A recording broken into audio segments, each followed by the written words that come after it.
Hey, what's up, guys? Today, I want to dive deep into the heart of entrepreneurship and really explore what I think it takes to leave the comfort of your 9 to 5 and, embark on a journey fueled by, let's say, passion. We'll discuss the highs, the lows, and, the emotional roller coaster of fucking stress, the anxiety, and the fucking self doubt. And what I think you can go, how about to emerge stronger on the other side? Take notes. I'll share some personal stories, including a major financial hit we took during the COVID-19 pandemic and how I think the Andy Frisella 75 Powered program got me back on track. So grab a seat again, and let's fucking get going here. So I want to really set the stage with a personal story. So when COVID-19 hit, it was, for most people, like watching a storm roll in overnight. My business lost about 55K in revenue almost instantly, like the second day it happened. I remember sitting there staring at the numbers thinking like, holy shit, like, what am I going to do? What are we going to do? It was like one of those moments that test your resolve, your plans, and, your very reason for choosing this entrepreneurial path. But I hope, today you'll learn the entrepreneurial journey is really about, weathering these storms and, trying to find your way back to calmer waters. What's up, everyone? This is Fit for Business with me, Jarod Lehn. If you could do us a favor, if you're watching this on YouTube, and go ahead and tap that subscribe button, or if you're listening on Spotify, go ahead and tap that follow button. We thank you always for your support. This is episode 41. Welcome. So, for those who don't know, I'm the owner and founder of Socialtopia.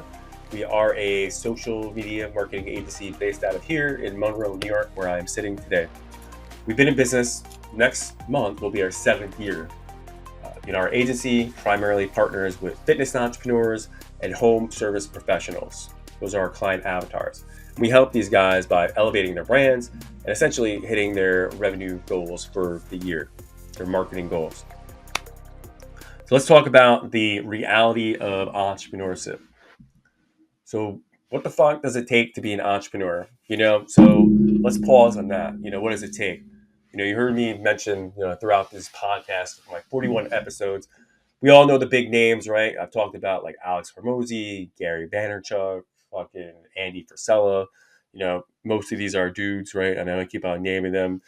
But, these are the big names, right, that we know, right? And then we have, the entrepreneurs that really, maybe they're not so active on social media and they have just humongous companies, multi-million dollar companies.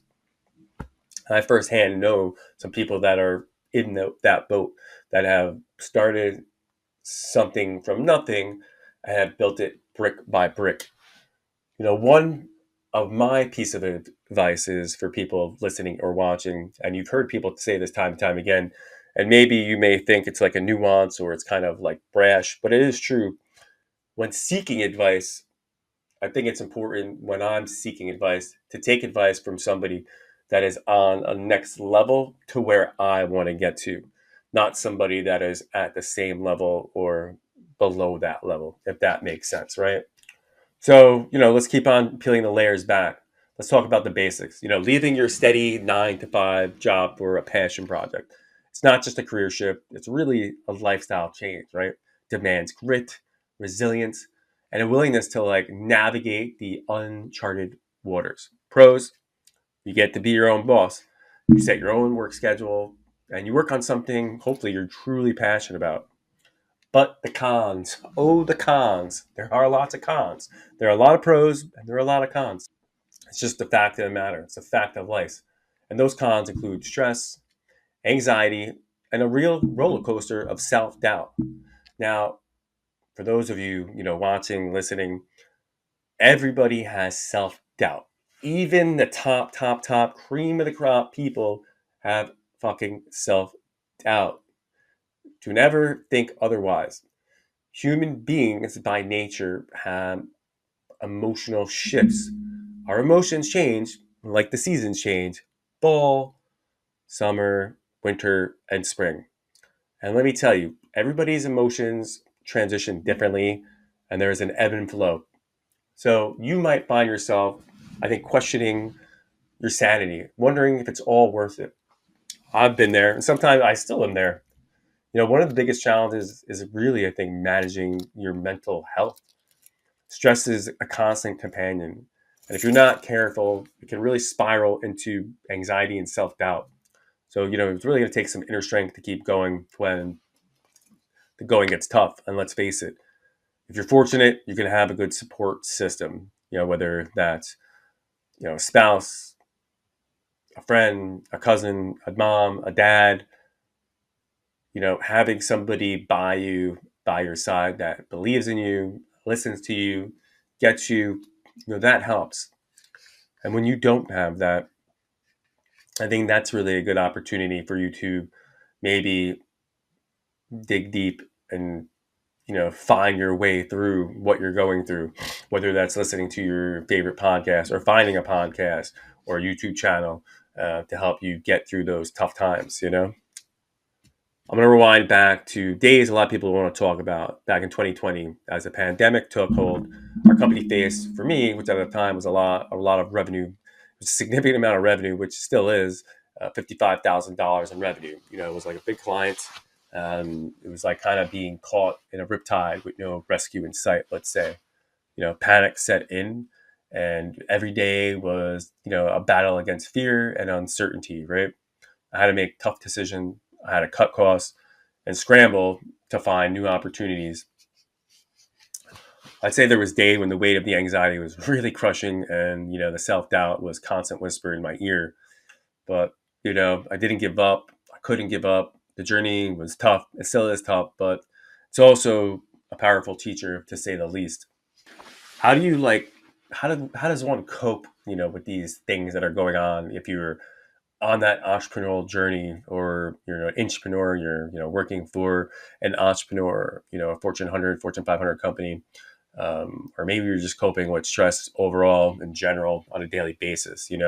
For me, this is like one of my coping mechanisms, and it still is to this day. So one way I've managed stress was by incorporating a structured workout routine into my daily life. Now, I have been training for well over a decade. As far as fitness goes, it's been ingrained into my life. I've been working out, weightlifting ever since I was like, I don't know, 19, 20. But back then it wasn't really serious. Not until like my middle 20s, I got really hardcore into weight training, powerlifting, I guess you could say. And then, as time went on, I got really, really hyper focused on my training. So this year, enter the Andy Frisella 75 Hard program. So I started that program. If anybody that's followed my journey so far, 41 episodes today into this podcast. I basically started this podcast on day one of the 75 Hard program. Episode one, you could say, was when I had just launched the program. Completed it successfully. And for me, what I got out of it, this program is just not a physical challenge, if anyone's heard of it or not, but it's really a mental challenge. For me, it pushed me out of my comfort zone. It helped me to instill discipline and really helped me to regain clarity amid chaos. You know, every day is chaos. For me, every day is chaos. And for others, there may be chaos every day as well. Others, not so much. I think it's chaos, which is in your environment, how you make of it. And chaos can be things that we make up in our mind as well. But, coping mechanisms, getting back to it, every workout session became almost like a refuge, time to clear my mind and really refocus my energy. I think it was really transformative, helping me build resilience and a stronger mindset. So it wasn't just exercise, but it was kind of like a way of a therapy for me, a way to combat the stress that comes with the daily grind of being a quote unquote entrepreneur, right?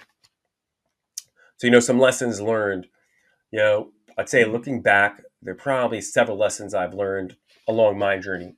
First, resilience is going to be your best friend. It sounds cliche, but every setback really is an opportunity to learn and grow. Second, I said it before, having a support system is so crucial. If you're alone, find a buddy, find a system, find somebody that can be a part of your support system. It goes a long way. And then when you have that support system is trying to help you. Note that support system, they may not be showing it to you, they may not be translating this to you, but the stress you're going through and the emotions you're going through, and it may not deflect on that person or these people, but they're feeling it too. So keep that into consideration when somebody is part of your support system. Again, whether it's friends, family, or just like a fellow entrepreneur, you need people in your corner. You need people who understand the journey. Another lesson: embrace flexibility. The world is changing, and so is the business landscape. Being adaptable can make all the difference, I think, personally. So if you consider leaving your 9 to 5 for the entrepreneurship dream, be prepared. No, that it's not easy, but if you're passionate and you're committed, it could be rewarding for you, right? So we've heard it time and time again, and who am I to say I am just somebody who's been going on my own entrepreneur journey for going on 7 years now, and I've heard this time and time again, but I think it's true. It really is not for the faint heart. I have my days where I wake up like, why the fuck did I do this? Why am I still doing this today? I have my self-doubts every day. I'm human. I will not deny it. I have my flaws. We all do. And it really is not for the heart faint, the faint of hearts. It's just not. It's fucking journey filled with highs and lows, triumphs and challenges. But I feel like if you're ready to face the storms and navigate through them, it could be one of the most fulfilling decisions you ever make. So as I wrap up here, I encourage you to weigh the pros and cons carefully, right? That's what I want to be this takeaway for anyone listening that's preparing to go on the leap to open their own business. I think it's fascinating. I think it's an amazing experience, but you have to know what you're getting yourself into. And for me personally, I don't know of any entrepreneur book or any podcast could ever prepare you for what you will get into. However, at the same time, I think it's great to hear other people's experiences. I think it's fascinating to hear about people's successes. It's also upsetting and fascinating at the same time to hear about people's failures because, you know, what it comes down to is you can hopefully potentially, I guess, maybe learn from other people's mistakes. At the same time, you're going to make your own mistakes along the way, and that's okay. But you need to listen to your intuition and prepare for the challenges and remember that, right, every step, even the tough ones, is going to be hopefully part of your success story. So thanks for tuning in to episode 41. Stay resilient and stay passionate and just keep pushing forward. Until next time, keep chasing those dreams of yours.